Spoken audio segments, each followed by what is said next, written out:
Et on va revenir sur toute la dégustation de la semaine de beaucoup trop de semaines, du 26 juin jusqu'au écoute, 13 Ouais, juillet. Fait que un bon 2 semaines. On va essayer d'enchaîner ça, la ça va y gang, aller. parce que il y a beaucoup de matchs. Fait que tout d'abord, on commence ça, parce qu'on avait déjà fait le Raw de ce lundi-là, du 24 juin.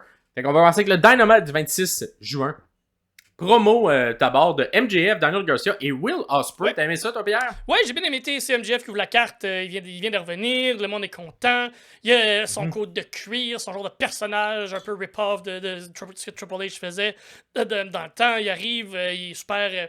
Il est content d'être là. Super. Petit babyface, mais badass. Et c'est de Daniel Garcia qui vient l'interrompre et CMGF qui lui tend des fleurs. Lui dit comme Ouais.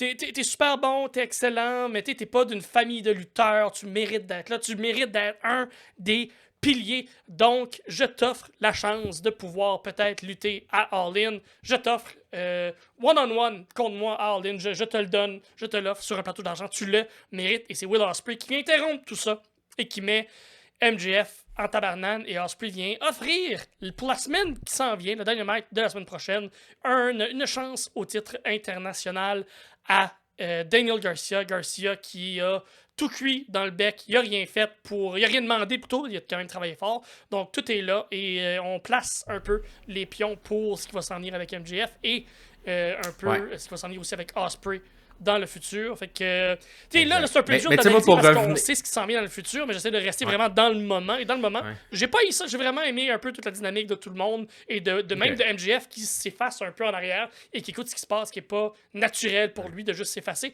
J'ai aimé un peu ce qu'on nous a présenté avec tout ça et de donner Ok. à Garcia ce qu'il mérite aussi. Parfait. Moi, j'ai trouvé justement que c'était très. Un peu. Là, c'est ça. C'est que c'est rendu weird, un peu la All Elite Wrestling. Parce que Ouais, tu sais plus 8 si histoires. c'est dans les storylines ou si c'est juste garoché pour être garoché. Genre. Ouais. Fait que là, j'étais un peu là-dedans, Mhm. puis je trouvais que ça fitait pas tant que ça avec le personnage d'MJF. Le fait qu'il soit aussi, genre, emballé par Mhm. Garcia. Puis c'est un peu. Ce côté-là on dirait, m'avait déjà mis la puce à l'oreille que je trouvais ça Mhm. weird. Mais en même temps, ce qui faisait que ça l'était peut-être pas, c'était le fait qu'on book souvent de cette manière-là. Fait que, au final, j'ai eu raison. Il a Oui. trouvé que ça, c'était weird. Mais sur le coup, j'avais pas de temps apprécié, mais je trouvais que c'était mal un peu fait. Je trouvais que c'était un peu Mhm. garoché, tout ce qu'on nous présentait.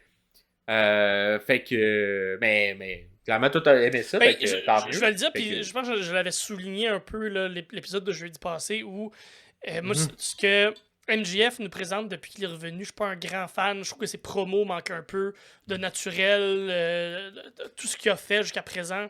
Puis on va même, je me projette dans le futur, là, même ce qui nous, dans le futur du passé, là, mais le futur de l'épisode, mais le passé pour les gens, tu vois, le temps. Puis Le temps. je suis pas un gros fan de ce que MJF nous présente présentement, mais c'est MJF, fait que c'est dur d'aller en bas d'un 7 sur 10 dans tout ce qu'il fait, mais je suis pas aussi impliqué que je l'étais il y a une coupe Mhm. de mois.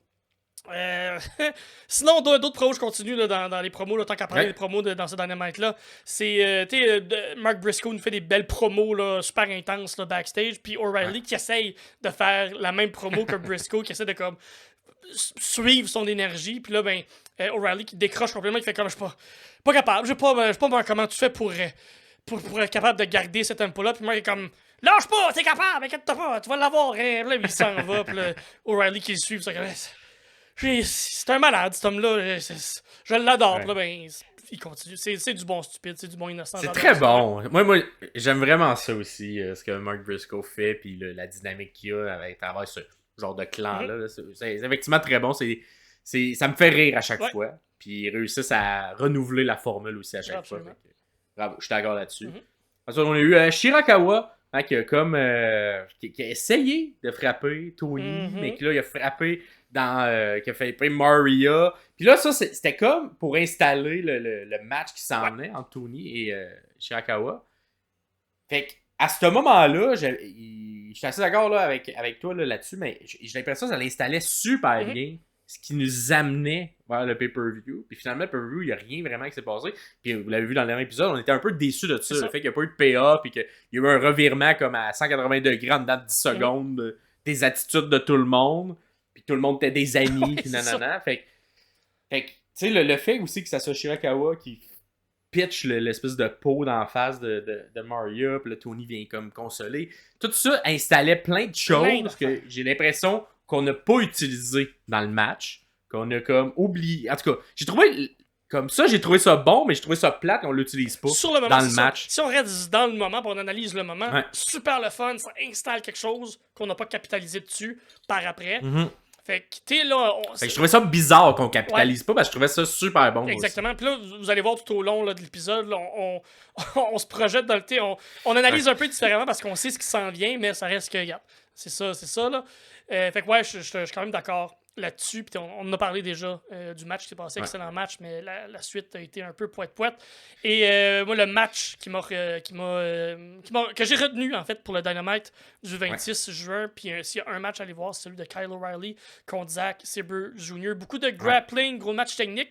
Moi, j'aime ça, un peu le clash des deux styles. Kyle O'Reilly qui est très kickboxing, qui est très intense, coup de poing, coup de coude, qui est capable d'être au sol, mais qui essaie toujours de revenir. Et Zack Sabre Jr. qui est juste trop fort, puis qui reprend tout le temps au sol, puis qui va rechercher la jambe, puis qui va chercher le bras, puis qui le ramène au sol. O'Reilly qui s'en sort, qui remonte, qui essaie de donner des kicks, mais c'est Zack Sabre Jr. qui reprend tout le temps le dessus. Fait que super bien raconté, niveau histoire, dans les deux styles qui se rencontrent. Fait que pour aller voir, si vous connaissez pas beaucoup Zack Sabre Jr., puis vous êtes peut-être pas un fan de ce genre de match-là, allez voir ce match-là. Fait que ça installe bien quand même ce qu'il est capable de faire. Puis on n'est pas toujours au sol. L'énergie est le fun. Puis c'est pas trop long comme match, 12 minutes peut-être. Fait que ça vaut la peine.